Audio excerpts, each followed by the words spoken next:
Dan ternyata mereka, satu orang honorer itu menghidupi 4 orang di rumahnya. Gitu. Nah, itu yang dengan gaji lulusan SMA 1,9 juta, 2,2 juta yang sarjana, yang S2 2,5 juta. Itu kan dalam situasi hari ini dengan kebutuhan ekonomi yang tinggi, itu buat pulsa, buat kondangan, buat arisan aja habis itu. Yang bikin mereka bahan itu honorer, ya, yang bikin powerpointnya honorer, tapi mereka nggak punya power, nggak punya poin. Yang punya power dan poin pimpinannya, gitu. Aduh. Ya titipan biasa lah ya, titipan. Itu yang dibilang siluman-siluman? Ya, walau.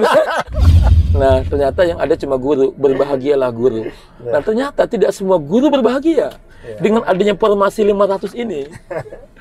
Siapa yang sedih? Siapa? Yang merasa terzalimi dalam tanda kutip, yang merasa ada mendapatkan rasa ketidakadilan. Guru agama.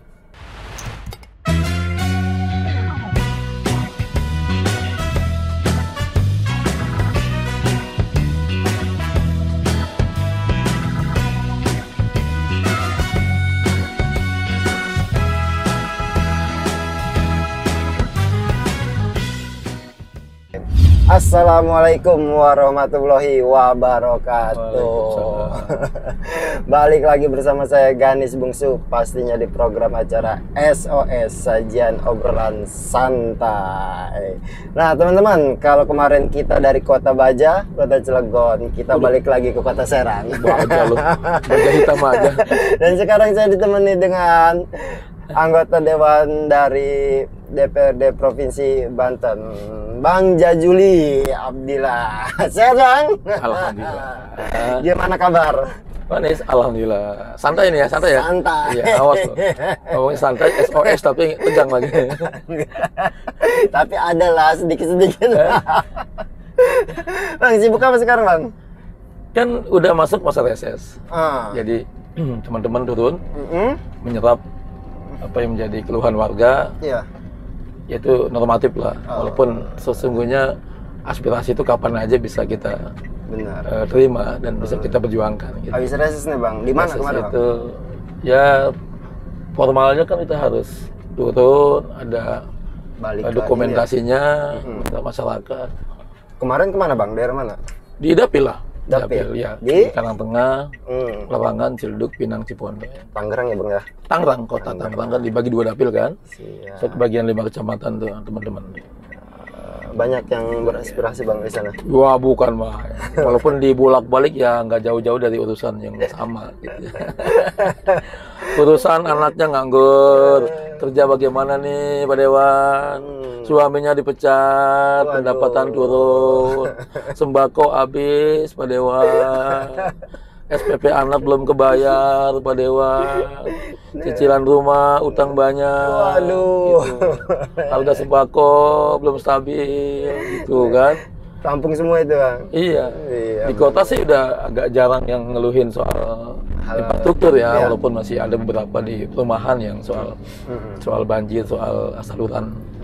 Tapi rata-rata yang kebutuhan. Bansos katanya kok nama saya diusulin mulu sama RT sama RW. Tapi nggak ada. Es turun dia lagi katanya. Kok yang rumahnya tingkat, mobilnya 2, di data bansos masih nerima gitu. Kami ya problem, ya kan?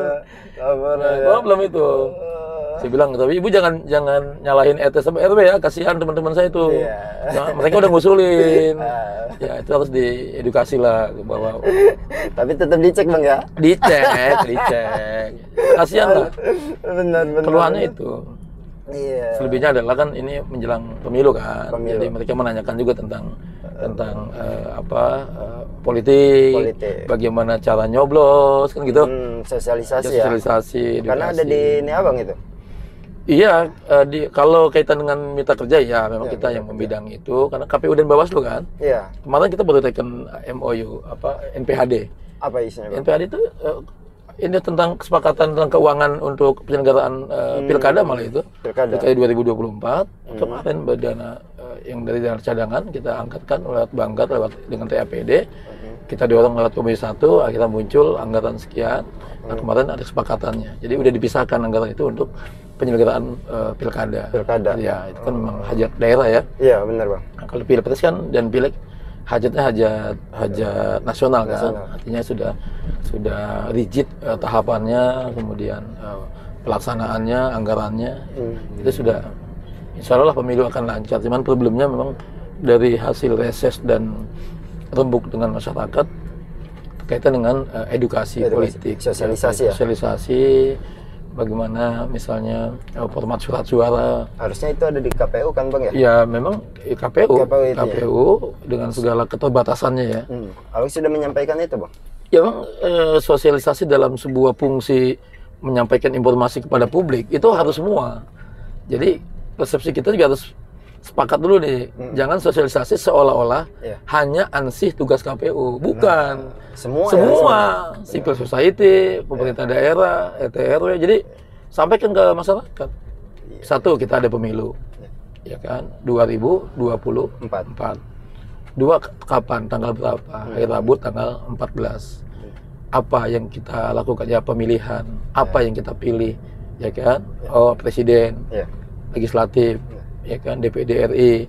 Nah itu kan, oh gimana cara nyoblosnya, berapa surat suaranya, ada gambarnya apa enggak, kan gitu. Kalau ini sah enggak, ini sah enggak, gimana kan itu sangat teknis. Daripada terkecoh masyarakat. Iya kan, walaupun toh KPU dikasih anggaran besar, yakin nggak akan cukup. Iya, benar. butuh kolaborasi. Ya wartawan juga lo jangan kasihkan aja, sampai ke masyarakat. Pasti Bang. Nah, iya. Ini salah satunya nih Bang. Iya, ya soal partisipasi misalnya kan, tentang hajat demokrasi dilaksanakan kalau bisa secara jujur, adil, berkualitas ya.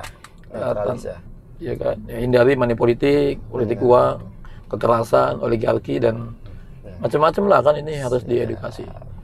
Itu menjadi concern saya dari dulu. Kan saya bagian dari KPU masa lalu dulu. 2003 saya KPU. 2003 iya. Ya.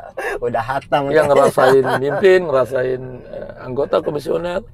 Artinya hambatan-hambatan teknis dalam kepemiluan saya sedikitnya memahami lah secara empiris karena dulu pernah di KPU. Artinya dan alhamdulillah teman-teman juga sekarang kesejahteraannya mungkin sudah mulai ya, petugas-petugas ad hocnya tuh PPK gitu ya, PPS, KPU. Makanya kita menekan betul dari pihak pemerintah daerah agar memfasilitasi. Nah kemarin kita kan NPHD itu penandatanganan nota hibah itu kan. Nah itu berarti sudah digelontorkan. Berapa itu Bang? Itu hampir 1 triliun ya. Iya itu hampir 1 triliun. Nah, dibelah menjadi pelaksanaannya, misalnya untuk Bawaslu berapa, untuk KPU berapa, lalu itu bertahap, itu. Jadi itu bentuk kepedulian kita yang kita kawal melalui Komisi 1 yang saya pimpin untuk penyelenggaraan hajat demokrasi lokal yang namanya pilkada. Biar sukses ya Bang ya. Ya harus, karena sukses itu kan tidak hanya harus sukses pelaksanaan teknis ya. Sukses tahapan juga. Kita yang kadang-kadang kita lupa itu sukses memberikan edukasi, pencerdasan politik yang menghasilkan para pemimpin yang memang menjadi pilihan rakyat yang berkualitas, kan itu yang perlu dikawal tuh. Benar. Oleh wartawan juga kawal itu. Mantap. Edukasi politik warga itu bukan hanya tugas KPU juga, bukan tugas Dewan juga. Kita bersama terutama civil society itu. Selagi kita paham, tidak ada salahnya kita memberikan pengetahuan ya Bang ya. Kita prihatin lah, Ganis. Kita kan sekarang coba generasi hari ini yang milenial nih, yang pemilih pemula yang lulus SMA bahkan kelas 3 hari ini, SMA SMK itu sudah punya KTP dan dia dihadapkan pada suatu situasi demokrasi yang namanya pemilu dan dia milih. Benar. Apa kita rela mereka milih nanti motivasinya uang? Apakah kita ikhlas mereka yang masih suci, masih bersih, motivasinya sembako? Benar. Apakah kita juga ridho mereka yang pemilih yang masih bersih, yang masih suci, yang masih idealis ini lalu dirusak oleh kebiasaan-kebiasaan yang sudah praktek-praktek politik kotor, milih karena uang, milih karena materi, itu kan kita selamatin. Nah di situ kan harus ada peran. Itu menjadi bagian dari agenda pribadi saya dari dulu ya, jadi aktivis bahkan saya mencoba untuk apa mengkapitalisasi potensi sosial gitu kan, masyarakat tidak hanya mengkapitalisasi uang gitu ya. Nah ini kan yang memprihatinkan kondisi kita hari ini. Karena semua lembaga survei mengkonfirmasi bahwa Banten ini masih toleran dengan uang. Pemilih kita toleran banget dengan uang. Iya. Ya, jangankan wilayah Lebak, Pandeglang sana itu. Di kotanya wilayah Tangerang aja. kota aja kadang-kadang ada beberapa segmen yang memang. Nah di mana posisi kita kan gitu. Nah, saya sadar betul tuh kita harus terus mengedukasi tanpa henti tuh kita di tiap taklim, di tiap pertemuan, di tiap. Jadi memang itu tuh. Jadi edukasi dimulai dari situ, bukan hanya dari kelas formal, sosialisasi formal di tempat tertutup, kemudian ada gambar, ada absen, ada honor, bukan cuma itu kan. Harus apa namanya? Pesannya ya, ada ngasih tahu ini loh yang boleh. Nah, sekarang kita coba dah. Yang lulus SMA tahun ini, yang tahun lalu kan nggak ada pemilu. Kalau ini ada pemilu, maka dia kan milih. Coba. Nah kalau dia hanya ikut dalam reng-rengan tim sukses relawan jaringan yang ikut-ikutan itu kan sedih kita itu. Aduh, rusak bangsa. Lah, generasi model apa yang lahir nanti ke depan yang akan menentukan nasib bangsa ini kalau nggak diselamatin. Oke lah yang udah cemar lah. Ya kan yang generasi petualang-petualang ya kan yang motivasi 5 tahun sekali itu kan, tapi kita ingin gimana cara itu yang setiap hari saya pikirin dan setiap hari saya lakukan itu. Setidaknya itu, kita ada kepedulian itu ya Bang ya untuk merubah maksudnya menjaga generasi-generasi ke depannya. Ya penting karena pemilu ini kan juga melahirkan bukan hanya melahirkan calon yang dipilih. Ya kan menjadi dewan pusat, menjadi dewan provinsi, menjadi dewan kota, kabupaten kan bukan hanya itu. Tapi juga melahirkan generasi pemilih ini dia motivasi milih kan apa sih? Kan gitu. Ya kalau motivasinya kita lepas, kita biarkan, kita liarkan dia memilih karena motivasi uang, ya kan? Motivasi materi, motivasi sembako, motivasi yang bersifat pragmatis, material gitu. Ya rusak lah. Nah, itulah makanya di sisi yang lain gerakan-gerakan civil society, pendidikan politik, edukasi politik, informasi publik itu mesti cerdaskan. Buka aja data rekam jejak caleg misalnya, rekam jejak presiden. Itu dibuka gitu. Jadi jangan dikit-dikit hoax. Bukan, itu justru informasi publik yang perlu dibuka seluas-luasnya. Agar para pemilih itu terang benderang gitu. Tahu programnya apa. Perorangannya ini. Iya, lo jadi dewan udah sekian periode udah ngapain aja. Kan gitu. Udah apa aja yang lu usulkan dibangun, udah aspirasi apa aja yang lu perjuangin. Bagaimana sikap lu terhadap ini orang-orang susah yang memang tidak mendapatkan bantuan sosial. Ya kan, lu terhadap pengangguran lu punya konsep apa yang lu perjuangin. Terakhir saya guru agama misalnya, guru agama nih luar biasa, kasihan kan? Ini belum masuk ke honorer ya. Ya kan honorer juga itu. Jadinya itu bagian dari yang nggak dipisahkan. Bahwa ini adalah aspirasi gitu kan.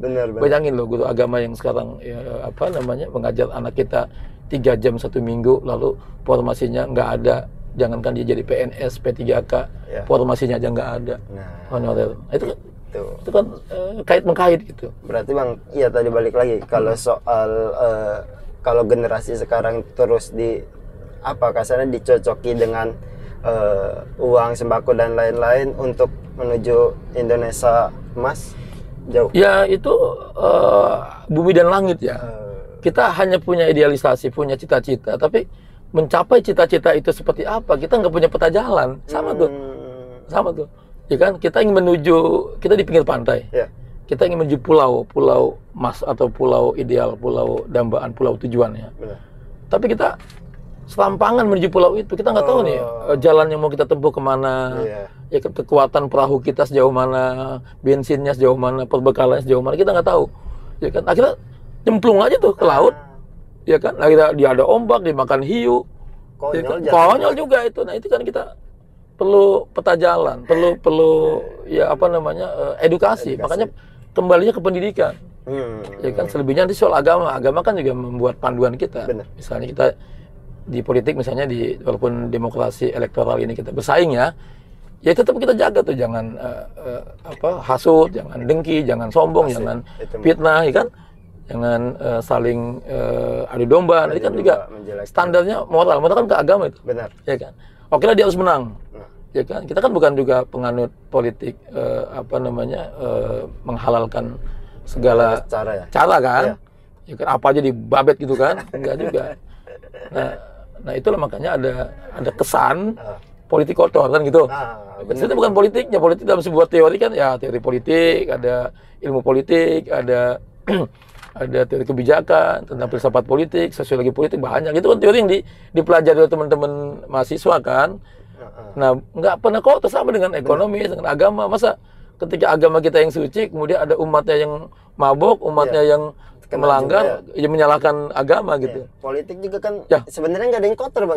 Ya politik sebagai sebuah ilmu, apalagi sebagai sebuah teori, sebagai sebuah praktek politik praktis ya. Ini kan sebagai sebuah politik praktis, di situ ada kompetisi kan gitu. Maka ada kompetisi, ada manusianya.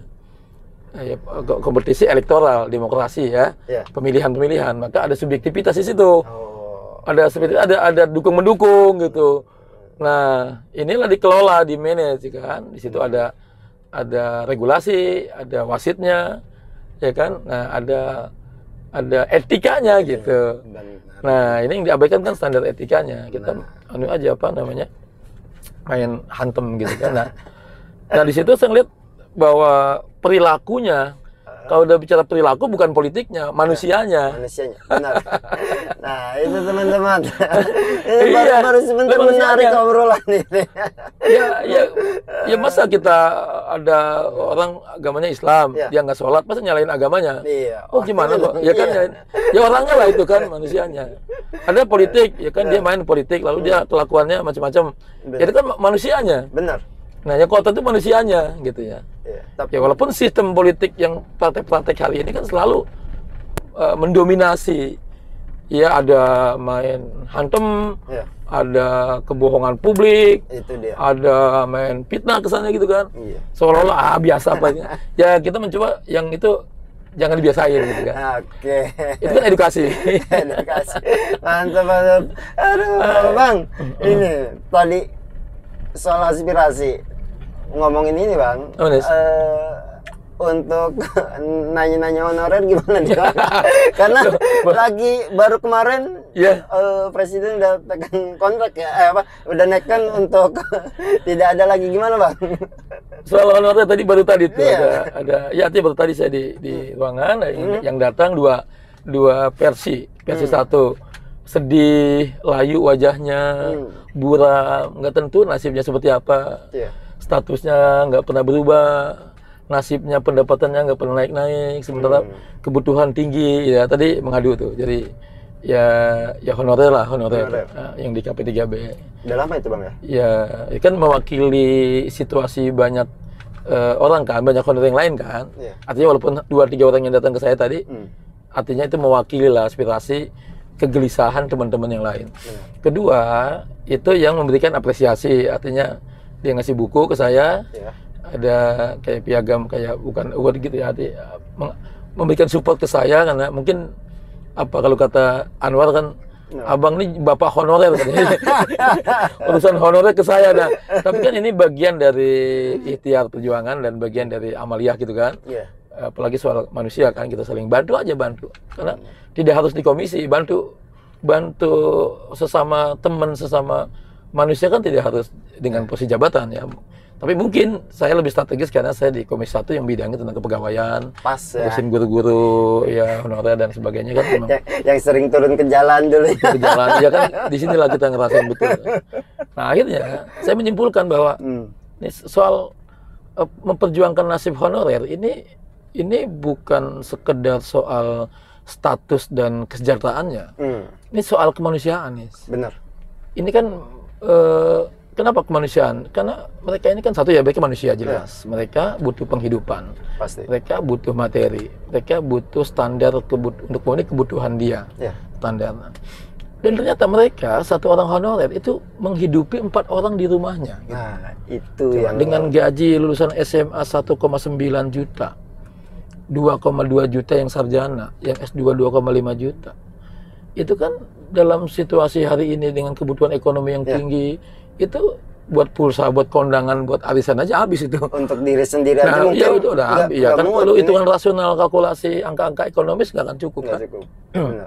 Nah, kemudian saya telusuri anak mereka, ada yang SPP-nya nggak kebayar gitu kan, benar. ada yang lulus sekolah ijazahnya masih tahan karena nggak bisa memenuhi kebutuhan kewajiban uang bangunan, uang SPP. Nggak bisa nebus ya Bang ya. Ada yang putus sekolah juga, coba.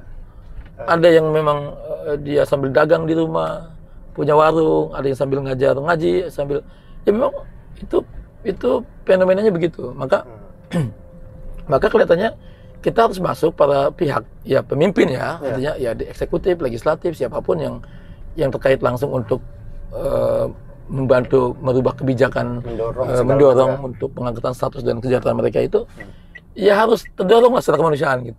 Pasti Bang. Nah soal politisnya, soal anggarannya, soal kebijakannya sambil jalan kan gitu. Ya. Yang penting apa rasa kemanusiaannya dulu. Nah, benar. mereka udah belasan tahun ya kan. Iya. Bukan setahun 2 tahun. Nah, bukan 2 tahun ya, sejak ada periode anggota dewan udah 5 periode masih honorer gitu kan. Yang udah periode yang dulu awal tahun 2000 nganterin kopi nyapu-nyapu, sekarang masih nganterin kopi nyapu-nyapu. Itu Bang, banyak jadi di komen-komen itu Bang. Bahkan masuk DM ke Bang Story juga katanya. Honorer dihapus katanya. Siapa lagi yang jadi tukang seduh kopi dan fotokopi katanya Bang. Ada yang seperti itu Bang. Kita mulai dari misalnya di KP3B nih. Di KP3B ini hari ini Jumat, ini kan juga banyak pekerja tuh di kantor-kantor KP3B. Itu yakin lah itu honorer. Yakin lah. Yang pegang ASN-nya, yang itu mungkin udah absen, dia keluar. Ya kan? Nah, atau rapat kemana kita baik sangka aja. Nah, mereka yang sehari-hari itu, yang absen dari pagi sampai sore, itu kan yang honorer itu. Yang dengan berbagai kategori. Jadi, kita main data sekarang. Di Pemprov Banten itu ada sekitar 16.763 honorer ya. 16.763 honorer. Nah, dibagi 2 kategori. Ya, yang di satuan pendidikan dan yang di non pendidikan. Kayak pemerintahan gitu. Ya, ini KP3B betul. Artinya ada sekitar 7.000-an. 7.000-an. Nah, 7.000-an nih. Yang di situ 7.000-an. Juga yang di beberapa dinas di luar KP3B ada 7.000-an. Nah, selebihnya yang 9.000 sekian itu ada di sekolah. Di satuan pendidikan. Guru, OB, apa itu? Satpam, dan TU-TU yang ngurusin administrasi. Benar. Itu sekitar 9.000-an. Menyebar ke sekolah, di mana SMK dan SMA. Benar. Juga plus SKH, betul, yang untuk menjadi kewenangan provinsi. Kita bicara Banten Pemprov. Nah, yang bekerja keseharian, yang melayani segala macam, otomatis mereka yang intens. Oke? Nah, di tiap-tiap OPD yang lainnya mereka. Artinya tenaga, pikiran, jasa, keringat mereka. Ya kan? Honorer itu. Ya. Berarti bukan jadi memang atau rahasia umum lagi katanya. Ya, memang. Nah, kayaknya PNS ini siapa sih kan? Ya. Tanpa kita harus mengabaikan peran PNS-nya. Ya. Nah, kemudian ada berbagai penugasan lah, kategori penugasan dari mereka yang cleaning service, OB yang nyiapin kopi itu, ya kan nyapu-nyapu. Satu. Kedua, ada yang ngejagain kantor gedung ini yang namanya Pamdal atau Satpam itu, ya kan? Kebayang nggak kalau nggak ada Satpamnya nih gedung? Banyak. Mungkin arsip kan. Dan kebayang nggak kalau ada warga datang ke dinas pelayanan publik, kemudian ada pegawai yang nggak ada yang ngasih kopi, nggak ada yang ngasih resepsionis, nggak ada, bayang honorer. Kemudian yang ketak-ketik TU yang administrasi, ada persyaratan segala macam, honorer. Ya kan? Yang mendistribusi disposisi surat-surat kemana itu honorer. Nah, yang jaga siang malam di saat ASN libur Sabtu Minggu misalnya, ya kan? Siapa mereka pergi kemana-mana gitu. Benar. Kan nggak mungkin gedung ini dibiarkan, suasana ini dibiarkan, gitu kan? Lingkungan ini dibiarkan, honorer, ya kan? Nah, dari situ banyak kategori tentang fungsi. Ya, soal fungsi ya, ada yang bahkan ada yang jago-jago bikin makalah loh. Yang dia awalnya ya dia awalnya nggak, dia hanya ijazahnya SMP, lalu dia sekolah SMA apa paket C, kemudian dia kuliah D3 gitu. Dan karena kompetensinya ada dan dia juga mau belajar, akhirnya tuh si honorer itu udah jago bikin PowerPoint. Sudah terbiasa. Oh iya, dan ya. pimpinan dia ketika sambutan dan pidato di mana-mana rapat, itu yang bikin tuh honorer tuh. Honorer yang udah punya kemampuan untuk bikin apa semenarik tuh, mungkin nota lah dinas, gitu, telah asetap, PowerPoint, ya kan? Walaupun bahasa ledekan saya begitu. Yang bikin mereka bahan itu honorer, ya, yang bikin PowerPoint-nya honorer, tapi mereka nggak punya power, nggak punya poin. Yang punya power dan poin pimpinannya, gitu. Aduh, nasi, aduh, bener. Jago bikin PowerPoint, tapi nggak punya power, nggak punya poin, honorer. Ada juga yang udah S3 gitu ya, mau belajar dia. Ada yang udah S2, S3 itu di KP3 di KP3 dia ingin apa honorer yang pakai baju seragam itu, dia ingin mengidentifikasi dirinya, status sosialnya bahwa dia tuh pegawai Pemprov kan gitu.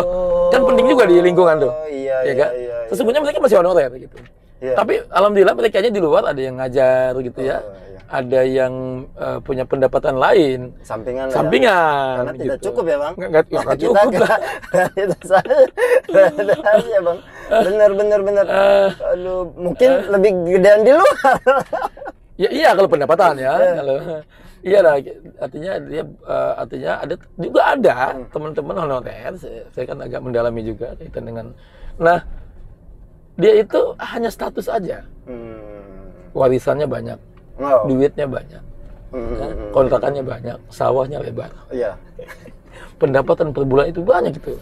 Mungkin yang kalau yang bagi yang perempuan, yang laki-laki suaminya bekerja punya pendapatan, kan gitu. Nah, ibu ngapain? Ya warawiri aja gitu. Jadi ya pengen status bahwa gue nih pegawai Pemprov kan gitu.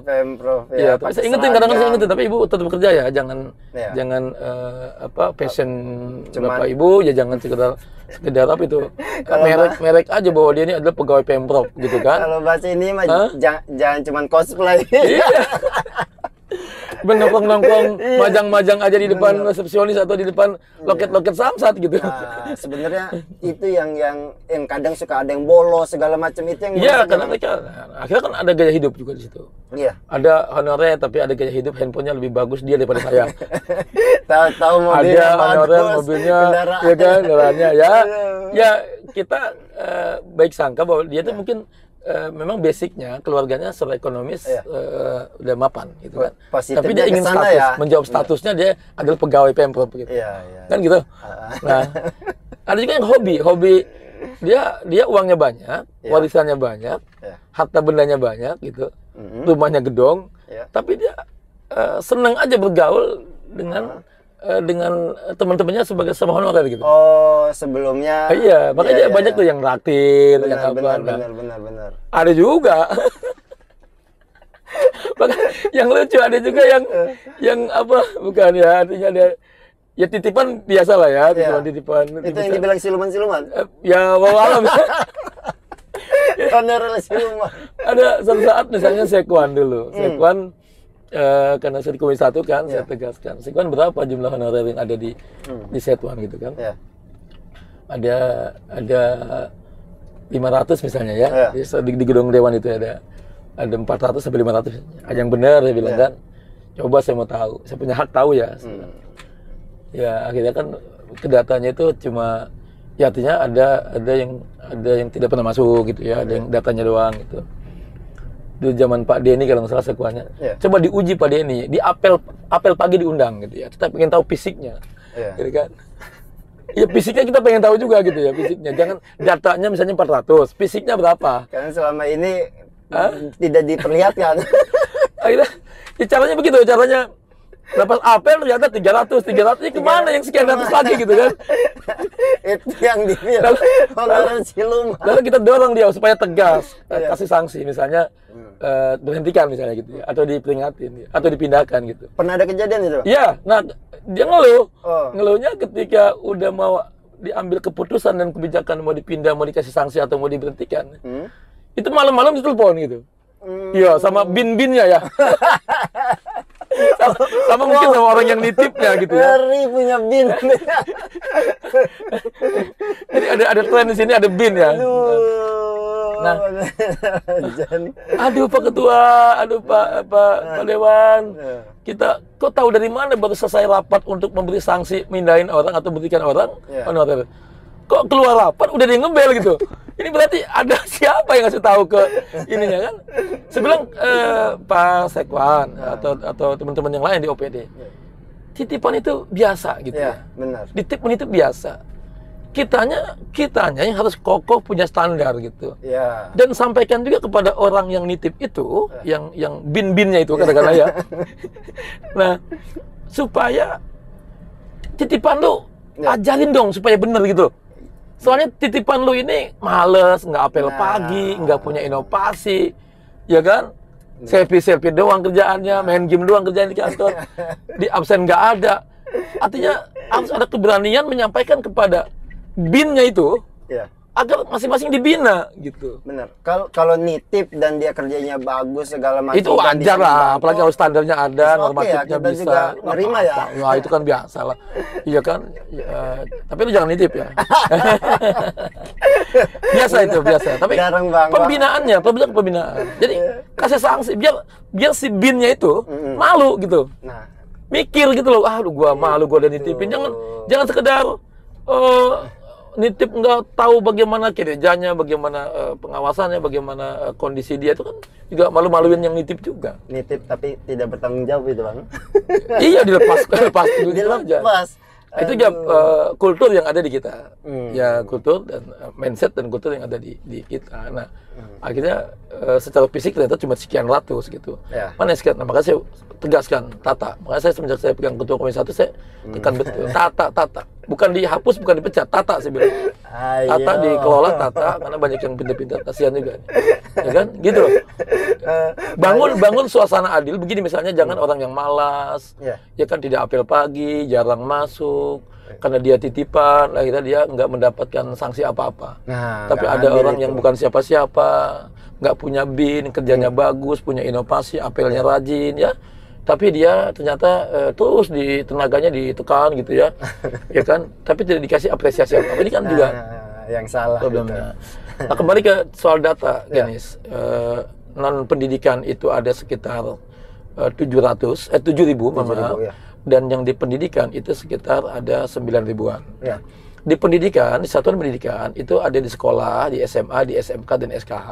Itu kategorinya ada guru, guru honorer P3K. Itu pun ada kategorinya juga tuh. Ada kategorinya, ada guru yang P3K, yang passing grade, yang P1, yang gagal penempatan itu. Iya, yang hanya digaji lewat bos itu macam-macam. Kedua, ada staf administrasi kependidikan atau tendik tenaga kependidikan, ya kan?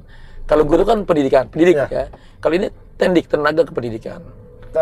Kayak ini bukan Bang, kayak pelatih ekstrakurikuler itu maksudnya? Ya itu tendik juga, tenaga pendidikan ya. Tapi ada juga yang masuk kalau gurunya yang mengajar itu ya kan dia pendidik. Nah, ini yang TU tuh. Yang ngurusin administrasi, keuangan, kebersihan, lingkungan. Itu kan juga bagian yang tidak terpisahkan. Benar. Gitu kan. Jadi di sekolah itu jangan hanya melihat dari sudut pandang bahwa ada guru, ada murid, bukan hanya itu. Jadi ada penunjang-penunjangnya, yang bersihin lingkungan siapa, ya, yang merawat bangunan siapa, yang jaga sekolah siapa, yang menata pelayanan itu siapa, kan itu ada kategorinya. Itu kerja manusia juga, yang disebut dengan honorer. Nah, itu harus diperhatikan lah status dan kejahatannya. Nah, di luar itu yang teknis, yang teman-teman yang ada di KP3B dan di beberapa dinas yang di luar KP3B, itu kan juga ada kategorinya. Ada yang THK 2. Ex-THK 2, yaitu ada sekitar 333. Dulu pada saat kebijakan pengangkatan PNS tanpa tes, kan ada yang beruntung tuh. Nah, ternyata semuanya diangkat, ternyata ada sisa. Oh, masih ada sisa? Ada sisa di Banten, Pemprov Banten, untuk yang di luar satuan pendidikan itu 333. Tapi dari yang 133 itu ada yang pensiun, nggak diangkat-angkat, iya. ada yang meninggal, Kasian banget. ada yang berhenti, ada penempatan lain, mungkin ada tempat yang lain Iya. lebih menjanjikan gitu. Benar. Nah, sisa sekarang sekitar 300 berapa lah gitu ya. Nah, mereka itu sebenarnya as-sabiqunal awwalun ya. Jadi orang-orang yang pertama yang kalau ada kebijakan pengangkatan, mereka berharap mereka lah yang diangkat duluan gitu. Harusnya. Iya, harusnya mereka. Tapi kan sistem kita nggak begitu regulasinya. Iya. Nah, akhirnya mereka menamakan diri sebagai itu yang STHK 2. Nah, di sini di kita ada 300-an. 300 Yang di satuan ini ya, yang di Pemprov ya. Pemprov ya. Nah, yang di satuan pendidikan Ya. itu juga ada sekitar 500-an kalau nggak salah, 533 itu di total ada 800-an gitu.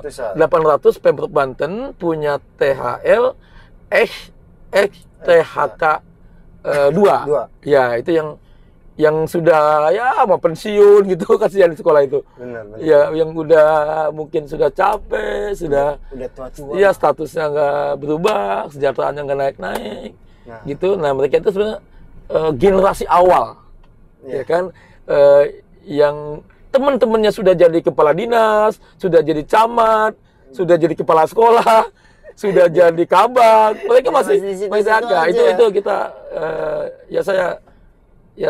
kita empati lah terhadap mereka.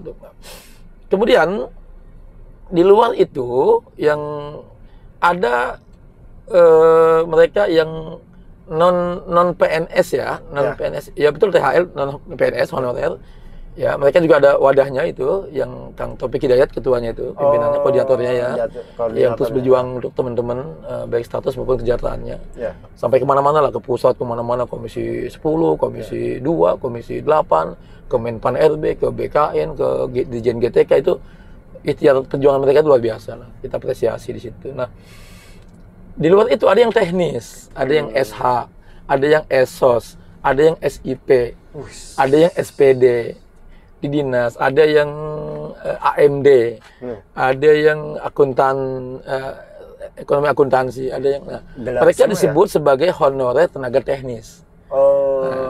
Di luar yang dindik ya, di luar yang fungsional dindik tadi itu ya. Nah, di luar itu juga ada yang tenaga kesehatan, yang di puskesmas, yang di rumah sakit ya, yang di BLUD, yang di dinas kesehatan itu. Nah, jadi ada tenaga teknis, ya, ada tenaga fungsional guru, ya, ada tenaga kesehatan. Nah, yang teknis ini beragam lagi nih. Nah, ini soal kategori. Nah, 2023 ini ada kebijakan dari Menpan RB, ya, menerjemahkan dari Undang-Undang ASN yang lama dengan PP-nya itu bahwa harus ada penghapusan honorer. Gempar itu. Iya. Gempar. Benar. Akhirnya pada gelisah teman-teman, waduh kita dihapus. Sempat ada gerakan-gerakan. Gerakan ada, dan saya yang memimpin gerakannya. Saya yang fasilitasi gerakannya. Saya fasilitasi. Lagi turun ke saya harus memfasilitasi mereka. Kita tanya, kita sisir, ternyata makna kesan yang saya ambil adalah ini bukan tok penghapusan, tapi penataan. Berbeda penghapusan penataan. Gitu. Lagi-lagi simpang siur ya. Nah, yang katanya di bulan November ini bulan November ya. Ini sudah tidak ada lagi namanya honorer karena amanah undang-undang. 2 kali edaran, pas menteri yang pertama diganti, menteri kedua ini yang Abdullah Azwar Anas, ternyata ditata lagi, tidak ada istilah penghapusan.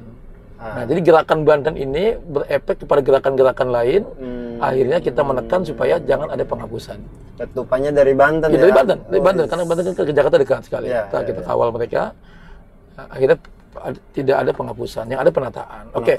Akhirnya ada lagi kebijakan untuk menginput. Jadi seluruh tenaga honorer oleh pusat melalui BKN agar melakukan penginputan, injek data. Pendataan semua ya, ini mapping nih, ya kan, pendataan. Akhirnya berbondong-bondong, mereka kasihan juga tuh, mereka menyiapkan data, menyiapkan ini itu, akhirnya mereka menginput data mereka masing-masing. Yang disebut pemberkasan itu. Nah, di sini muncul problem yang luar biasa.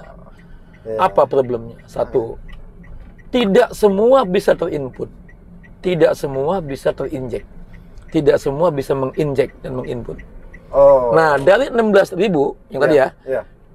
16.763 itu yang bisa terinjek dan masuk dalam database Iya. nasional itu sekitar 10.000 Dari dari 16.673. ya.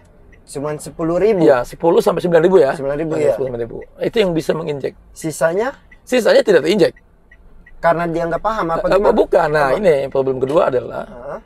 jadi mereka gagal menginjek karena tidak masuk dalam kategori yang dimaksud oleh pusat BKN. ada. Misalnya, tidak sesuai bidangnya, Iya. tidak sesuai SK pengangkatan awalnya, usianya kurang dari 20 tahun, usianya lebih dari 56 tahun. Oh, iya. Gagal menginjek. Akhirnya ada kebijakan bahwa honorer yang sudah bekerja selama ini, yang tidak bisa terinjek, mereka akan di-outsourcingkan, bayangin. Nah, terminologi outsourcing ini muncul menjadi heboh, menjadi viral ini, karena di satu sisi soal tenaga kerja, buruh dan lain-lain sedang dipertanyakan istilah outsourcing. Kok ini pemerintah melegitimasi? Ada kebijakan yang akan meng-outsourcingkan para pegawai honorer. Yang mana? Yang tidak terinjek di BKN. Satu kategorinya supir, driver. Ya kan, mungkin di sebuah dinas pasti ada supir bosnya atau supir kantor yang nganterin apa segala macam itu. Nah, itu mereka tidak bisa terinjek karena SK mereka itu driver, supir. Kedua, yang jagain kantor, satpam, pamdal, ya kan? Mereka kategorinya pengamanan.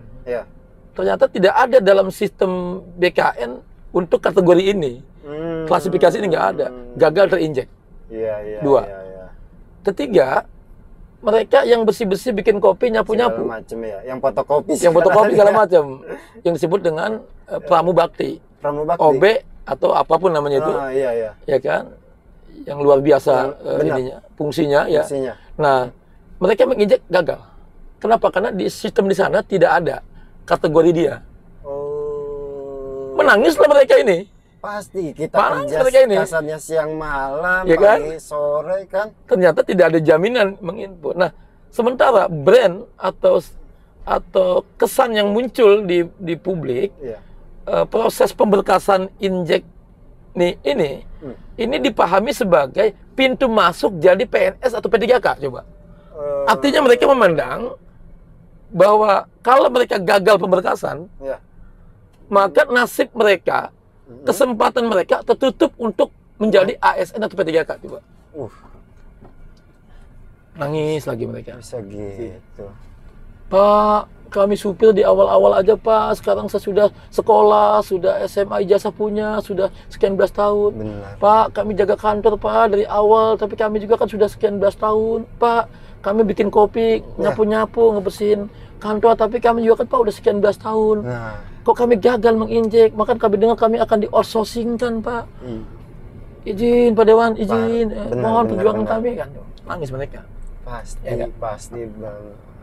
Ya, kita mulai mulai cari informasi dan kita menelaah regulasinya seperti apa. Kita datang ke Menpan RB, kita datang ke BKN, ke BKD, kita bawa ya ke manapun kita bawa. Nah, ternyata ini memang inilah pegawai adalah kebijakan pusat termasuk honorer. Jadi ada kewenangan yang terbatas di kita di daerah. Tidak bisa ada intervensi bukan intervensi, memang kita koordinasi. Harus langkah-langkah yang diambil dari daerah harus koordinasi. Ini kan pegawai kan sistemik, jadi harus komprehensif ya. Nggak boleh lepas tangan. Ini kewenangan pusat, kita nggak bisa ngapa-ngapain. Nggak boleh juga begitu. Karena kan setiap daerah berbeda, Bang. Iya, makanya kalau di Dewan sih kan juga apa yang mau kita bela teman-teman yang mengadu ini. Kalau kita hanya, oh teman-teman ini kewenangan pusat, kita daerah, sudah kita tanya BKD, Dindik bahwa ini pusat lah. Lalu si Dewan ngapain kerjaannya gitu kan? Benar-benar, jangan juga lepas tangan. Ya artinya langkah-langkahnya apa gitu. Ya itu kita sisir di sana. Kita kesana kemari dan akhirnya kita menemukan satu ya kebijakan memang ini dari pusat. Kita tanyakan apakah betul ini pintu masuk menjadi ASN, PNS atau P3K. Sehingga mereka yang puluhan tahun ini, yang belasan tahun ini mereka menangis. Ya kan, ada rasa ketidakadilan gitu. Nah, ada juga yang SK-nya dia di teknis tapi SK-nya belum setahun. Karena SK-nya tuh harus setahun lebih dan dia sudah digaji dari APBD dan ada SK-nya jelas. Itu mereka. Dan tenaga administrasi dan lain-lain. Di situ muncul problem dan akar-akar masalah. Ternyata mereka yang awalnya supir, OB dan tenaga pengamanan harusnya oleh si pembina kepegawaian di OPD masing-masing dia tuh dibina karirnya sehingga dia mendapatkan SK kenaikan SK teknis, SK tenaga administrasi, SK tenaga pemungut pajak, SK itu jadi meningkat gitu. Jangan selamanya mereka tiap tahun diangkat oleh SK. SK itu kan perbaharuan SK. Iya, gitu kan, Is? Kalau di ini mah kontrak kali ya. Ya kontrak, emang kontrak. TK itu kan tenaga kontrak. Kekuatan hukum mereka adalah kontrak itu. Iya. MOU. MOU-nya. Ya di situ ada hak dan kewajiban. Nah, dan tiap tahun diperbaharui. Apa sulitnya menelaah pegawai-pegawai itu sehingga nanti kita bobot mana yang udah masuk ke tenaga administrasi, mana yang sudah meningkat ijazahnya dia sekolah tapi punya kompetensi kita angkat jadi apa. Benar. Nah, ketika ada kebijakan dari pusat menginput ya dengan syarat-syarat tadi, mereka memenuhi syarat gitu loh. Iya. Si OB tadi memenuhi syarat, si satpam tadi memenuhi syarat, ya si supir tadi memenuhi syarat. Iya, benar. Karena pengabdian sekian belas tahun. Nah, ini mereka ada yang baru saja masuk karena dia titipan ganis gitu misalnya. Nah, akhirnya di SK-kan tenaga administrasi, tenaga pemungut pajak misalnya. Kemudian gajinya dari APBD. Ya kan? Dan dia rekeningnya masuk. Kemudian dia menginput berhasil. Padahal baru setahun setengah. Baru setahun setengah. Nginput ke BKN, alhamdulillah, nggak apa-apa, silakan, mereka punya hak. Tapi mereka yang 13-14 tahun, nah itu dia. Jadi supir, jadi OB, jadi cleaning service, jadi satpam, ya, yang lebih lama daripada yang setahun setengah ini, menginjek, masukin data, diinput, gagal mereka. Kenapa? Karena SK-nya masih SK yang lama. Ya, karena ya gimana ya? Apa sulitnya? Yang namanya di OPD itu tempat satuan-satuan si honorer bekerja itu. Apa sulitnya melakukan penataan di internal bahwa si ini awalnya OB gitu kan? Karena ini ke depan mau ada penataan pemberkasan, kita naikin ini supaya udahlah kita cemplung-cemplungin aja. Apa sulitnya? Harusnya ada persiapan. Ada persiapan itu. Ini baru karena kebijakan pemberkasan juga agak mungkin dinilai agak mendadak oleh daerah sehingga kita nggak keburu kan. Akhirnya mereka yang baru 2 tahun berhasil. Mereka yang sudah 15 tahun gagal. Pertanyaan umumnya adalah di mana keadilannya? Nah, keadilan itu benar. Mereka terus harapan gimana Bang ya? Maksudnya untuk akhirnya harapan... saya karena itu mereka katanya yang tidak masuk injek akan dihapus. Ya. Saya terus kejar BKD, Pak PJ Gubernur, Bu Sekda, dan Dindik agar apa? Agar menjamin mereka yang sisa 6.000 ini, yang tidak terinjek 5.000 ini, ini tetap diakui, diamankan statusnya sebagai pegawai, walaupun mereka tidak masuk dalam database nasional. Gitu, sudah. Oh iya, kita berjuang terus itu. Nah, akhirnya dijamin oleh Pak Gubernur, mereka aman, Pak Ketua Komisi, kata BKD. Selama? Ya artinya, walaupun mereka tidak terinjek ke BKN, ke pusat, tidak masuk pemberkasan pendataan di pusat, mereka tetap diakui sebagai honorer pegawai di daerah. Oleh BKD, database BKD ada, nama mereka nggak hilang. Jangan sampai begini, mereka nggak terinjek, mereka hilang. Kan ini hapus, kan akan dibersihkan nanti itu. Bahasanya kan dihapus tadi ya? Iya dihapus, akan diamankan. Problem kemudian, nah mereka aman ya, mereka aman di pusat, mereka oke lah sedih, mereka nggak bisa masuk, tapi di daerah data mereka aman, mereka nggak akan dihapus. Ada jaminan dari PJ Gubernur, ada jaminan dari Bu Sekda, ada jaminan dari kepala BKD, mereka nggak dihapus, masuk data. Problemnya adalah penganggaran keuangan mereka, gajinya itu dari mana sebenarnya? Selama ini dari mana? Kan tetap beban APBD. Bukan pasti. Beban, artinya ada dari sumber APBD. Dari sumber APBD. Ya, saya nggak setuju dengan istilah beban tuh. Karena mereka bukan beban kita. Gitu. Justru mereka mengurangi beban kita. Benar. Jangan ini beban, jangan. Saya revisi. Mereka yang banyak bantu. Nah kemudian, Ganis, setelah mereka aman datanya di daerah, Ya. walaupun tidak masuk database nasional, mereka itu sekarang posisinya ya bekerja aja seperti biasa. Ya. Cuma BKD hanya mengamankan data. Mengamankan. Soal penggajian, soal anggaran, soal status mereka di OPD masing-masing, itu Pak Dewan, Nah. itu tergantung di OPD masing-masing. Wah. Kenapa? Karena SK mereka itu diangkat bukan oleh BKD, Tapi oleh OPD masing-masing. Yang Ya. OPD yang kepala dinasnya suka berganti-ganti itu, Itu. iya kan? Nah, ini juga berarti ada penataan, ada pembinaan di OPD itu. Ya.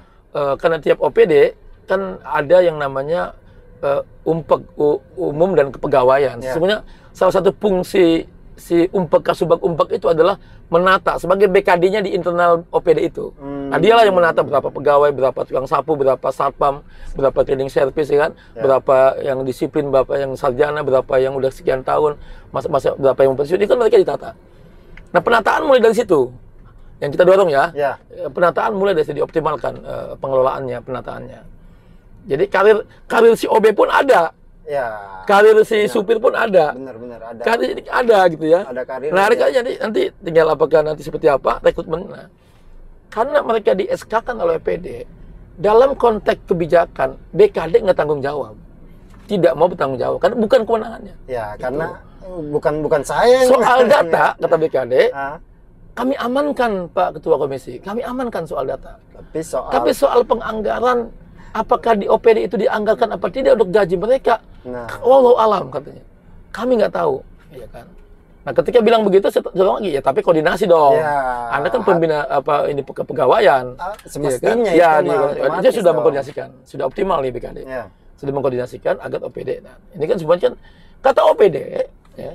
Kata OPD, OPD, tolong apa harapan BKD, tolong ini honorer ini di ini. Anda jangan ngangkat-ngangkat lagi ya, gitu. Jangan ngangkat-ngangkat lagi, jangan adik, anak, ipar, ya kan PDAM katanya itu. Ponakan, dulur, anak, mantu apa ya. PDAM. Diangkat oleh si PD itu. Nah, kemudian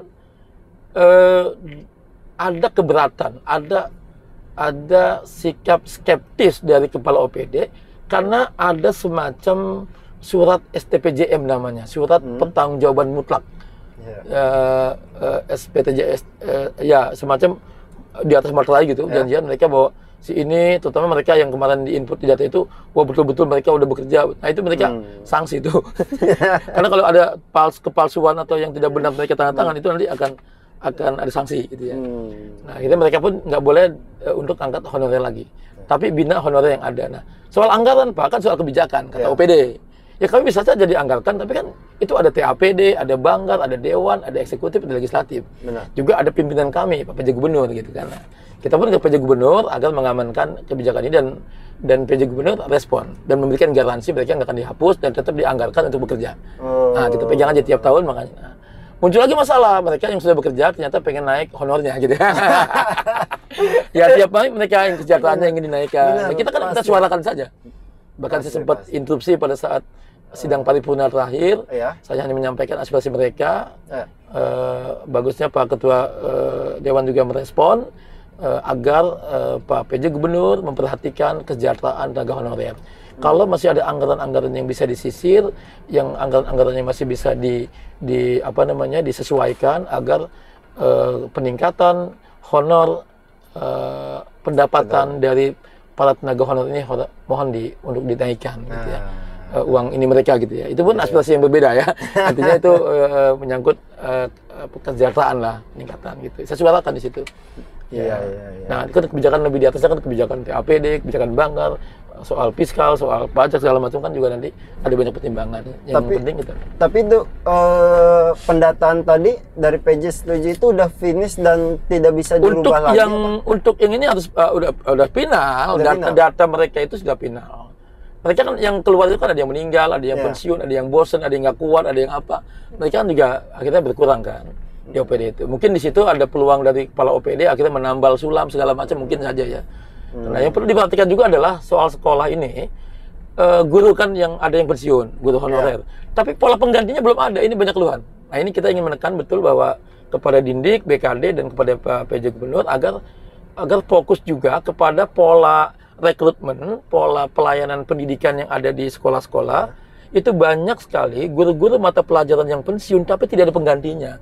Dan mau mencari pengganti itu pun ada sistemnya, ada mekanismenya, ada prosesnya. Nah ini yang belum ketemu nih. Nah akhirnya si kepala sekolah itu akhirnya main, ya artinya si ini merangkap ini kan nggak bagus itu. Ya kan? Ya, nah, itu sekarang pola itu belum ketemu nih. Kita dorong terus agar itu terjadi. Begitupun kebutuhan pengamanan, kebutuhan tentang kebersihan di sekolah, ya kan di satu sisi nggak boleh ngangkat honorer, kan gitu. Bos juga nggak nambah-nambah. Dan sisi lain mereka butuh. Nah ini kita suarakan betul. Jadi mohon nih Pak PJ Gubernur dan Dindik dan BKD agar coba fokus. Ini agak mendesak. Karena ini dalam rangka pelayanan prima di sekolah-sekolah satuan pendidikan, ya agar data kebutuhan yang dikonfirmasi yang diusulkan dari sekolah-sekolah itu tolong dipenuhi, dibuat regulasinya, jangan sampai juga nanti kepala dinas ada kebijakan A ternyata tidak ada regulasinya, kasihan juga, ya kan? Nah disalahkan nanti. Nah ini harus diselesaikan ini, ya kan? Ya, jangan sampai sekolah nggak ada yang jagain, satpamnya udah pensiun, jangan sampai nggak ada yang nyapu karena OB-nya udah pensiun, jangan sampai nggak ada yang ngajar karena guru mata pelajaran pensiun. Nah, itu problem. Nah, yang aktual, Danis, ini kan yang datang lagi ke kita, ya calon kepala sekolah dan pengawas juga datang. Kita udah tekan betul bahwa ini harus dibuka informasinya. Kenapa mereka lama, padahal peluangnya ada, informasinya ada. Benar. Calon pengawas yang sudah 4 tahun juga kasihan, itu juga kan anak-anaknya Pak PJ Gubernur gitu ya. Ya kan itu informasinya juga ada. Jadi jelaskanlah, jangan terkesan ada pembodohan gitu. Mereka di satu sisi para pengawas ini kan guru-guru juga dulu awalnya, dan calon kepala sekolah kan guru juga yang disuruh mencerdaskan anak bangsa, disuruh mencerdaskan siswa, harus jujur, terbuka gitu kan, adil. Tapi mereka mendapatkan rasa ketidakadilan gitu. Mereka mendapatkan informasi yang tidak terbuka. Mereka mendapatkan kebijakan yang tidak transparan. Kasihan juga ini. Ini contradictio interminis namanya kalau. Nah saya ingin supaya itu terbuka. Jelaskan saja kepada mereka. Belum lagi mereka yang pengawas itu lagi antri untuk menjadi pengawas yang diangkat oleh PJ Gubernur. Tahu-tahu ada kebijakan lagi, pintu pengawas itu tidak harus dari pintu seleksi yang sini yang sudah 5 tahun, ternyata ada pintu guru penggerak. Kaget lagi mereka, waduh. Jadi ada yang muridnya yang pernah jadi muridnya mulai masuk guru penggerak, tahu-tahu gurunya ini masih antri gitu ya. Akhirnya nanti murid bersaing dengan guru tuh. Sudah banyak. Ya, ini ada rasa ketidakadilan gitu ya. Benar. Nah, itu kita suarakan. Nah, kemudian walaupun silakan Pak PJ Gubernur menelaah, menganalisa secara komprehensif kenapa, berapa yang mau diangkat, berapa anggarannya kan, kalau anggaran ada lah. Kebutuhan dan anggaran itu pasti ada. Ya kan kita analisa itu, tinggal political will, yang mana yang mau diangkat. Juga jangan a priori gitu ya. A priori misalnya mereka ini anu ya. Tapi ya silakan kalau memang a priori buat sistem lagi, pintu masuk apa lagi yang, atau mau disumpah dulu silakan, mau di MOU silakan gitu kan. Ya kan kasihan mereka ini penantiannya panjang, harapan mereka ekspektasi sangat tinggi. Biar nggak dibikin pusing nih kemudian waktu. Kasihan mereka warawiri akhirnya datang ke orang politik, datang ke sana dan kemari, yang diklaim akhirnya menjadi eksploitasi. Seolah-olah yang udah lulus jadi pengawas ini adalah diklaim bahwa ini jasanya A, jasanya B, itu kan juga sebenarnya nggak mendidik itu. Itu nggak mendidik. Itu. Nah, dan Pak PJ Gubernur nggak mau menggunakan pola-pola itu. Nah, kemudian di antara mereka juga ada TU sekolah yang belum definitif. Nah, TU sekolah ini kan pelayanan juga. Ini kita dorong juga supaya definitifkan. Ya kan, silakan polanya seperti apa. Nah, yang sedih nih. Tentang guru P3K. Ya, ada lagi nih. Mereka itu jumlahnya sekitar 2.300-an. 200. Dia sudah P3K? Sudah. Dia sudah lulus passing grade. Ya. Kemudian dia belum mendapatkan SK pengangkatan. 2.300 sampai 2.800 gitu ya. Belum ada SK pengangkatan. Ini bicara guru nih ya. Bicara honorer P3K guru. Kita batasin. Ternyata memang formasi yang disiapkan di awal 2022 itu 500 yang diberangkatkan. Gitu. Ini kebijakannya pusat ya. Iya, pusat. Kewenangan pusat, tapi tetap usulan daerah. 2.300 yang diberangkatkan. Diambil 500. Maka masih sisa 1.800. Mereka yang sudah melalui proses bertahun-tahun ikut seleksi P3K, lulus. Ya, lulus. Dan mereka juga ikut seleksi passing grade, lulus. Masuk passing grade. Tinggal satu, Nek. Tinggal satu, SK penempatan. Ngambang mereka bertahun-tahun itu.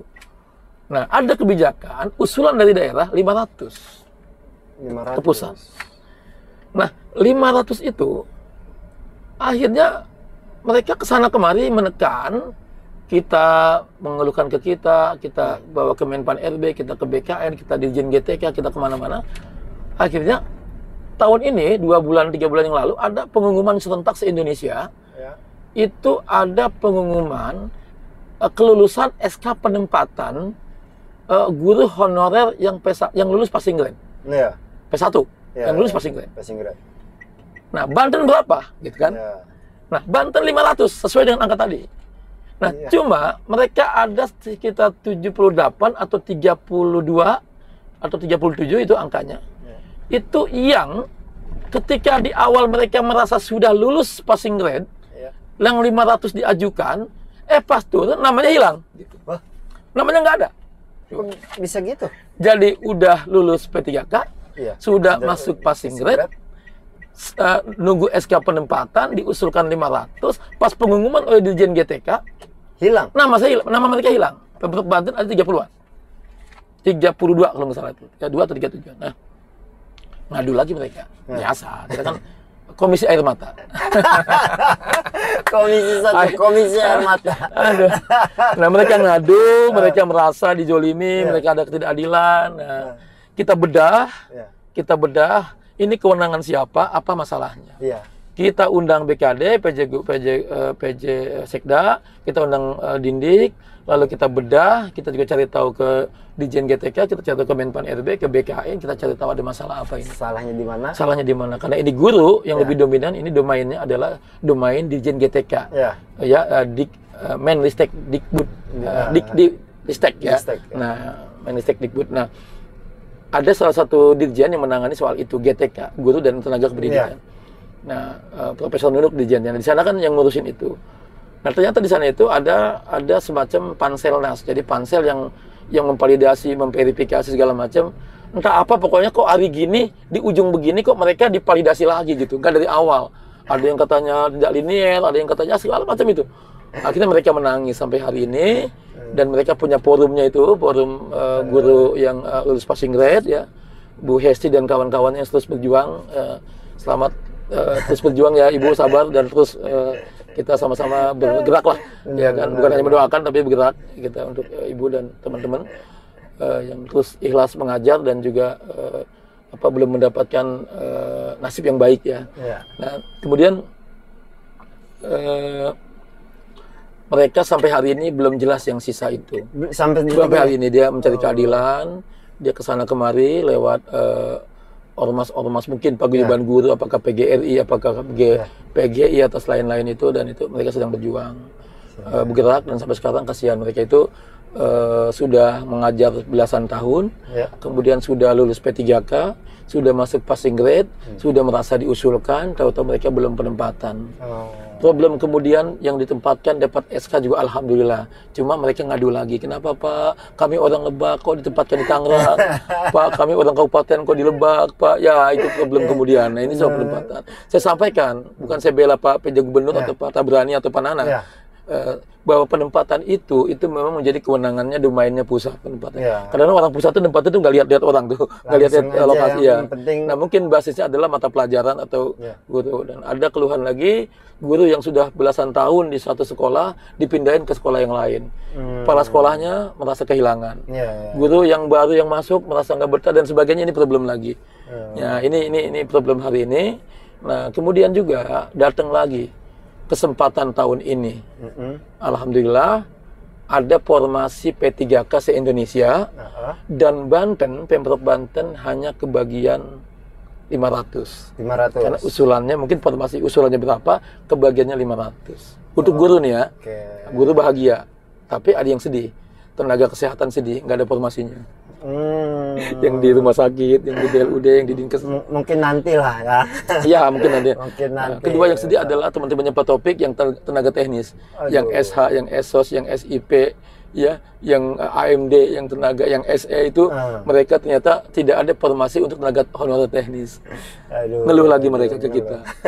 Nah, ternyata yang ada cuma guru, berbahagialah guru. Nah, ternyata tidak semua guru berbahagia dengan adanya formasi 500 ini. Siapa yang sedih? Siapa? Yang merasa terzalimi dalam tanda kutip, yang merasa ada mendapatkan rasa ketidakadilan. Ya.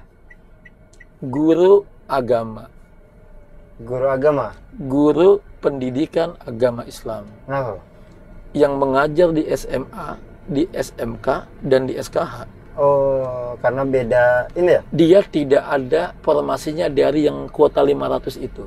Oh, gitu. Kata dia yang ada fisika, matematika, biologi, fisika, matematika, biologi, fisika, matematika, biologi. Ini kan juga mungkin hasil telaahan. Nah, mereka mengadu. Nah, yang guru mata pelajaran pendidikan agama Islam, GPAI, ada paguyubannya juga untuk membela nasib dan hak-hak mereka, namanya AGPAI, Asosiasi Guru Pendidikan Agama Islam Indonesia. Di Banten ketuanya Pak Kiai Mustahli dari Tangsel, beliau dengan gigih memperjuangkan aspirasi teman-teman guru agama. Sedih lagi saya. Datang lagi ke ruangan saya, biasa, komisi air mata. Komisi. Aduh. Datang ke kita, ada 830 guru honorer pendidikan agama Islam yang mengajar anak-anak kita di SMA dan SMK dan SKH 3 jam 1 minggu. Yang menjaga moralitas anak-anak kita, siswa kita, yang membuat, yang memproduk anak-anak kita agar berakhlakul karimah. Yang mampu mengajarkan etika, moralitas, kesopanan, kesantunan. Guru-guru agama itu yang 3 jam itu nasibnya jangankan lulus jadi PNS P3K. Jangankan dia ikut seleksi, formasinya aja tidak ada. Tidak ada. Itu aduh, ya kita doakan aja nanti di kemudian hari ya entah selanjutnya ada kali ya Bang ya. Kita panggil, kita undang, ada masalah apa ini? Kita suarakan mereka. Akhirnya kita panggil, memang saya bilang ke teman-teman di daerah, janganlah membodohi mereka dengan bilang ini kewenangan pusat, kewenangan pusat. Memang kewenangan pusat, tapi memang usulannya daerah. Nah, jangan juga menyalahkan PJ Gubernur, karena ini kan ada telaahan dari bawah. Mungkin tidak matang hidangan-hidangan yang dihidangkan oleh bawahannya. Argumen-argumen yang didapatnya, untuk meyakinkan pimpinannya tidak matang. Benar. Ini mesti komprehensif di sini, mesti duduk bareng di sini. Mesti ada rasa zauk, rasa ada sanubari yang bahwa ini kasihan mereka, ini soal moralitas, soal agama, soal kesejahteraan, soal kemanusiaan, gimana soal juga nasib gitu. Dan dari situ kan nanti akan terefleksi dalam pikiran dan tindakan. Dan tindakannya beliau sebagai PJ Gubernur, beliau sebagai Sekda, beliau sebagai Kepala Dinas, beliau sebagai BKD, saya sebagai Dewan Legislatif di Komisi 1, nanti sebagai apa, dia nuraninya dipanggil gitu, duduk bareng, apa solusinya? Apa? Bukan hanya duduk nampung diam. Apa langkah-langkah mereka itu? Ya seperti itu ya. Nah, akhirnya dipelajari guru agama, bahkan pengaduan ke kita itu bukan hanya yang dari Pemprov Banten, dari kota Tangerang, tempat saya lahir nih, ada juga banyak sekali guru-guru agama yang mengadukan nasibnya karena sudah berapa tahun tidak ada formasi guru agama. Jadi yang ngajar di SMP dan di SD. Ya, itu kewenangan kabupaten kota kan? Nah, kewenangan kabupaten kota. Ya, itu ternyata mereka ada yang mengeluhkan, dan memang ada realitas mereka itu tidak diusulkan, tidak ada formasinya di Pemda Kota Kabupaten, di Kota Tangerang. Mereka mengadu. Ya kan, ini kenapa nih guru agama tidak ada formasinya? Silakanlah silaturahmi. Karena kenapa? Karena kita terbuka situasi, satu informasi bahwa si guru agama ini seharusnya bangga. Di awal mereka bangga. Kenapa? Mereka punya 2 bapak. Satu, mereka dilahirkan dari Departemen Agama. Benar. PAI. Ya. Benar. Ya kan? Woi, saya bapak kita Departemen Agama nih, Kementerian Agama nih. Kemenak Kota, kayak Kanwil Provinsi atau RI pusat. Nah, ternyata mereka dilahirkan dari Kemenak, mengajarnya di sekolah umum. Guru agama, menjadi anak angkat dari dinas Pemda gitu kan. Ya, Oh, alhamdulillah kita punya bapak baru, namanya dinas gitu ya. Nah, dengan asumsi bahwa kalau kita sebagai anak kalau minta ongkos dari bapak ini dapat, dari sini dapat, dua ongkos nih kita dapat. Nggak taunya. Ternyata sebaliknya, ke sini melepas, ke sini di sini melepas gitu. Akhirnya seperti anak ayam kehilangan induk mereka ini. Mereka bercerita begitu dan analisa kita memang ada suasana seperti itu. Benar. Kita panggil, kita undang Kemenag kemarin, belum lama. Duduk bareng, sebenarnya di mana kewenangan Anda? Ini teman-teman saya yang guru agama, Masya Allah, yang 3 jam ngajarin anak-anak didik selama 1 minggu, yang nasibnya dan statusnya nggak pernah berubah ini kasihan ini. Kasihan, kita tolong diprioritaskan. Kenapa ada kesempatan mengusulkan tidak diusulkan? 3 tahun di Provinsi Banten katanya belum diusulkan. Nah, mungkin ada argumentasi yang perlu dijawab oleh Dindik, oleh BKD, oleh Pemprov. Kenapa ini? Dijelaskan saja gitu, jangan sembunyi gitu. Nah, sama di kota pun, buka saja datanya. Apakah kota Tangerang pernah mengirim, tahun berapa ngirimnya? Mana data buktinya udah mengirim formasi guru agama? Dibuka. Apakah udah dikirim tapi ternyata pusat tidak meng-ACC? Kenapa pusat nggak meng-ACC? Kok bisa pusatnya? Biar clear, dibuka saja. Jangan ditutupin gitu. Kasihan mereka ini. Ya kan, mengajar, ya Allah, ya teman-teman lah itu ada paguyubannya kan. Nah, jadi terang benderang ini, walaupun apakah anggarannya masalahnya, apakah regulasinya, apakah kebutuhannya, kan bisa kita bedah itu. Apa solusinya kan gitu. Jangan di PHP. Jangan PHP. Nah, akhirnya apa? Ketika formasi tahun ini dibuka baik di Provinsi Banten maupun di daerah kota kabupaten termasuk kota Tangerang, mereka mencari tahu, ingin membuka filenya, datanya mau menginput data ikut seleksi ya di online gitu. Sedih mereka. Kenapa? Nggak bisa ikut seleksi, nggak bisa ikut daftar, nggak bisa menginput karena tidak ada formasinya. Jangankan ikut angkat jadi PNS, formasinya nggak ada. Waduh, ini masalah lagi nih. Ya, nah ini kan perlu penjelasan. Jadi jangan ditutupin. Benar. Gitu, supaya ada keikhlasan, mereka mengajar ikhlas ya. Yang sudah honornya nggak naik-naik juga ikhlas. Biar plong mengajarkan, jangan sampai ngedidik tapi di hatinya mau aduh ini saya. Iya, mangkel dongkol apa ya, jangan coba guru agama itu. Kasihan. Ini kan yang mencetak generasi masa depan. Itu dia. Yang mentransformasi nilai-nilai kearifan, etika, moralitas, akhlak kepada anak-anak siswa-siswa kita, menjadi generasi yang berakhlakul karimah ke depan. Ini kan ada peran banget guru agama. Jangan ada bocah Badung, siswa Badung, siapa sih guru agamanya? Diasalain dia. Dituding tuh guru agama. Dituding. Jadi kambing hitam. Nanti kata guru ada bocah tawuran, bocah berantem. Ini emang nggak diajarin sama guru agamanya kali ya, coba bayangin. Yang kena guru agama lagi, tapi giliran coba mau ikut nggak bisa. Bocah akhlaknya bejat dikit, nggak sopan sama orang tua dan sama guru. Orang tuanya bilang apa? Ini emang nggak diajarin, Neng, tong lo sama guru agama lo, coba. Ahlak-ahlaknya ya, aduh, menarik teman-teman, menarik nih obrolan dengan sakitnya tuh di sini, Bang Jajuli, kata mereka itu. Nah, tapi soal guru agama kita spesifik, jadi keluhannya kemarin datang ke kita belum lama. Pertama yang kita minta adalah sesuai dengan aspirasi yang kita diskusikan di ruang Komisi 1. Pertama, mohon dengan sangat sediakan, usulkan formasi untuk guru agama, baik untuk di SMA, SMK, dan SKH ke depan. Walaupun tidak banyak-banyak banget. Ya, dari 500, masa satu aja kagak ada. Hargailah gitu ya, kata mereka itu. Bahwa kita tuh diperhatikan, jangan dipandang sebelah mata, hargai. Ada satu kayak seolah-olah kita diperhatikan, enggak ada.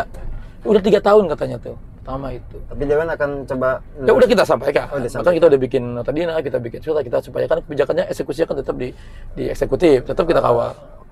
Nah, kedua, mereka pun minta karena mereka ini simpang siur antara anak depak atau anak dinas gitu, maka perlu ada kompromi kaitan dengan apa? Kaitan dengan mereka kan ada proses sertifikasi, walaupun mereka nggak ASN, nggak P3K, kan ada sertifikasi di situ. Sertifikasi yang menggelar itu adalah Kemenag, guru agama. Walaupun dia ngajar di dinas ya. Dinas. Tapi bagaimana mungkin mau ikut sertifikasi? Karena untuk sertifikasi mesti ada PPG namanya. PPG itu pelatihan profesi guru.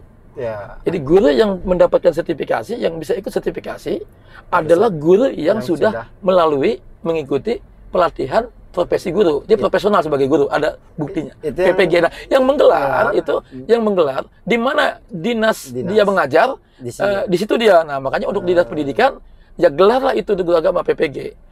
Jadi anggarannya ya kita support, nanti anggaran bagaimana kita diskusikan. Saling lah. Kita saling, misalnya Pemprov Banten lewat Dindik menggelar PPG untuk guru agama, silakan PPG-nya. Nah, setelah menggelar biaya PPG, kesananya sertifikasi dibayar oleh Kemenag gitu loh. Nah, Dan di Kemenag anggarannya ada. biar ada Sistemnya solusinya. ada berjalan. Bagaimana mungkin mau sertifikasi orang PPG-nya belum? Iya. Nah, selama tidak ada PPG, selama tidak ada sertifikasi. Benar. Dan takutnya antrian sertifikasi, katanya ada yang bilang seperti antrian jamaah haji. 15 tahun, 20 tahun.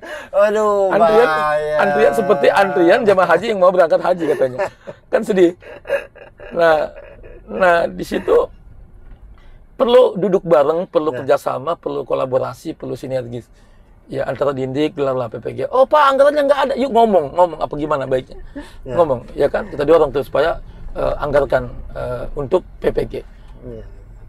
Tek PPG sertifikasinya Nah, yang sertifikasi pun yang swasta yang belum ASN dan P3K, ada istilah lagi tuntutan mereka, harapan kita apa namanya? In passing. Apa itu? Penyetaraan, mempersamakan mereka yang bukan PNS sih, yang bukan P3K, untuk seperti PNS jenjangnya. Jadi in passing itu penyetaraan jabatan. Jadi tapi kita itu bukan ASN. Kalau ASN kan ada fungsional, misalnya ada eselon 4, ada eselon 3, ada eselon 2, eselon 1, ada jenjang-jenjang lah, eselonnya ada. Nah, mereka pun minta, oke Pak, kami nggak ASN, kami nggak P3K Pak, tapi Pak, tolong Pak in passing Pak kita gitu ya, diadakan gitu ya. Tentu yang sudah pretest, yang sudah masuk dalam kategori yang layak masuk kategori syarat-syarat in passing. Nah inilah satu, formasinya supaya diakomodir guru agama, dua supaya mereka diadakan PPG agar bisa sertifikasi, tiga mereka bisa ikut in passing, Ini jalan untuk mensejahterakan, merubah nasib status honorer guru-guru agama itu, dan yang berefek nanti akan juga membuat mereka lebih ikhlas mengajar, lebih tekun disiplin, mentransfer ilmu dan akhlak, etika, moralitas kepada siswa, sehingga siswa menjadi generasi yang berakhlakul karimah, yang benar di tengah era disubsidi, era digitalisasi, di mana sekarang tantangannya sudah sangat cepat. Itulah yang kita harapkan dari obrolan Jumat berkah kali ini. Oke teman-teman, nggak kerasa kita ngobrol mungkin udah sejam lebih, apa hampir sejam ini Bang. Menarik karena pembahasan masih banyak itu ya Bang. Baru soal honorer doang ya. Soal honorer, dan kita doakan mudah-mudahan honorer yang tadi itu belum ke angkat ya Bang ya, segala macam. Ya, dan yang kan undang-undang baru nih, undang-undang ASN baru, revisi undang-undang nomor 5 2014. Sekarang minggu lalu ditandatangani Presiden menjadi undang-undang 20 tentang ASN. Di situ kita lagi nunggu turunannya, yaitu peraturan pemerintah pelaksanaan kaitan dengan terutama pasal 131A soal honorer juga. Iya, yaitu honorer nanti secara otomatis akan diangkat menjadi PNS, ya kan, seleksi. Nah, seperti apa mekanismenya, PNS yang honorer yang seperti apa, yang kapan bekerjanya, lamanya berapa tahun, usia berapa, itu nanti oleh PP-nya nih sekarang. Kita lagi nunggu nih PP-nya. Itu pondasi awal. Jadi dalam tanda kutip biang keroknya itu tuh. Ya, di pasal itu tuh. Mudah-mudahan hasilnya bagus. Ke depan lebih bagus ya. Teman-teman yang teknis, teman-teman yang di KP3B yang bekerja ya, disiplin, tapi tetap terus berjuang ya. Mudah-mudahan formasinya juga ada nanti ke depan untuk yang tenaga itu teknis ya. Iya, tenaga kan kasihan kan? Iya, di formasi dia ada formasi P3K-nya, juga tenaga kesehatan sabar. Anda kemarin udah beruntung yang kesehatan tuh, yang bidan, yang perawat, tenaga medis kan. Nah, yang guru pun sabar karena ini problem ini kita banyak. Semoga ya pada sehat walafiat semua lah. PJ Gubernur, PJ Sekda, Kepala BKD, Kepala Dinas Pendidikan, Ketua Dewan, semuanya kami di Komisi 1 juga terbuka matanya dan hatinya untuk terus berjuang buat teman-teman honorer ya. Oke, gitu teman-teman. Bang, terakhir Bang, Komisi 1 bagian ini juga ya, apa tadi KPU, hukum dan lain-lain Bang. Terakhir gimana Bang untuk pesan kepada untuk jelang 2024 nih? untuk netralisasi gimana Bang, monggo kepada ASN dan Ya, kawan-kawan. kita kan kemarin sudah NPHD sudah, anggaran sudah, karena Ya. pemilu ini kan bukan hal yang baru. Ya. Pemilu, pilkada bukan barang baru lah untuk kita semua warga Banten khususnya, dan perangkatnya siap. Masyarakat sudah semakin dewasa, teknologi sudah maju, TV di mana-mana, bahkan TV kecil, handphone di tangan kita, gadget. Benar. Ada banyak informasi yang kita dapat, tinggal regulasi dan penataannya saja, tinggal edukasinya saja, kontennya saja. Nah, kemudian juga semua pihak, tidak hanya PNS, karena netralitas itu kan juga berlaku pada banyak hal ya. Nah. Partai politik terus melakukan semacam kaderisasi, keterbukaan, kepemimpinan, rekrutmen dan sebagainya untuk fair gitu. Dihimbau betul, ditata betul, di brainwash betul kader-kadernya yang menjadi kandidat legislatif dan eksekutif ya, di Pilpres maupun yang di DPRD ya, untuk dewasa berpolitik, berdemokrasi. Kemudian yang kedua ya tentu ASN sebagai abdi masyarakat, pelayan publik ya, sebagai pamong melayani masyarakat semua, partai apapun ya, tidak terkesan di hadapan publik, terkesan diskriminatif ya, berpihak, harus fair ya, netral, independen, imparsial, dan penyelenggara tentunya juga harus imparsial ya, tetap integritas dijaga. Teman-teman saya ya, adik-adik saya yang di KPU, yang di Bawaslu, yang di PPK, yang di PPS nanti kedepannya tetap harus jaga integritas lah terutama ya. Jangan terpengaruh oleh godaan-godaan yang macam-macam gitu. Karena ini kan juga pertaruhan ya. Nah, kemudian juga kepada civil society, masyarakat nih, ya wartawan, Garis dan teman-temannya. Kemudian media massa ya, baik harian maupun yang online segala macam itu, ormas-ormas yang mengaku dirinya mewakili masyarakat, kampus, profesor, doktor, ya mahasiswa dan semuanya juga menjadi bagian dari kelompok masyarakat sipil yang juga bertanggung jawab terhadap proses pencerdasan politik, edukasi politik, demokrasi yang sehat, yang berkualitas itu kan. Itu harus dikepung ini. Dikepung juga kita tekan money politik, tekan pragmatisme politik, politik uang, agar generasi hari ini, pemilu ini memang bukan hanya selesai kita selenggarakan, tapi juga berhasil mencetak pemimpin yang pemimpin dan wakil rakyat yang betul-betul amanah, jujur, berkualitas, bisa mengayomi masyarakat, bisa mewakili masyarakat dan memperjuangkan hak-hak masyarakat. Dan juga kita punya presiden yang memang dipilih secara legitimate sesuai dengan pilihan masing-masing. Demokrasi, kita berbeda pilihan. Ya, jangan dongkol, jangan mangkel, jangan hasut, jangan dengki, jangan sombong, jangan adu domba, jangan, itu kan bahasa-bahasa sederhana di masyarakat yang perlu kita ingatkan gitu ya. Jadi jangan baperan juga gitu ya. Nah, politik bawa senyum dan jadikanlah hasrat demokrasi 2024 ini di Banten khususnya menjadi demokrasi yang menggembirakan. Yang meriangkan, yang menyehatkan gitu. Demokrasi asik pokoknya. Asik yang mengasihkan. Nah, gue demen nih. Demokrasi yang mengasihkan. Oke. Teman-teman, mungkin itu aja obrolan hari ini dengan Bang Jajul ini. Tapi pengen ngobrol lagi Bang. Nanti kita ngobrol lagi Bang ya. Boleh. Kayak menarik soalnya. Masih banyak obrolan-obrolan teman-teman. Mungkin hari ini itu aja teman-teman. Terima kasih. Saya mau tutup pantun dikit dong terakhir. Siap. Ya biasa, di awalnya tutup bisa dengan pantun. Ya siap. Ke penonton sok mangga. Apa nih, gue mikir dulu nih. Makan nasi uduk nikmat rasanya. Cakep. Apalagi dicampur sambal tomat. Cakep. Terima kasih kepada pemirsa Banten Story dimanapun adanya. Mantap. Semoga ke depan kita makin berkah dan sehat walafiat. Oke. Assalamualaikum warahmatullahi wabarakatuh. Mantap.